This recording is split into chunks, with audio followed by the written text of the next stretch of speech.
ഇന്നത്തെ പ്രധാന വാർത്തകൾ. രാഹുൽ ഗാന്ധി ഇന്നു മുതൽ ബീഹാറിൽ തന്നെ. കൂടെ പ്രിയങ്കയും ഗാർഗെയും. രാഹുൽ പങ്കെടുക്കുക 12 റാലികളിൽ. മെസ്സി വരണം. അന്താരാഷ്ട്ര മത്സരം ഇവിടെ നടക്കണം. നടക്കരുത് എന്നാണ് കോൺഗ്രസിന്റെ ആഗ്രഹം. സിപിഐഎം ജില്ലാ സെക്രട്ടറി സതീഷ്.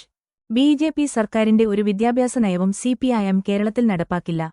വിദ്യാഭ്യാസ വകുപ്പ് അത് വ്യക്തമാക്കി. ആ നിലപാടിന്റെ അടിസ്ഥാനത്തിൽ പ്രശ്നം തീരും. സജി ചെറിയൻ മാധ്യമങ്ങളിലൂടെ അപമാനിച്ചു. ഷാപ്പി പറമ്പലിനെതിരെ നടപടിക്ക് ശുപാർശ തേടി സിഐ അഭിലാഷ ഡേവിഡ്.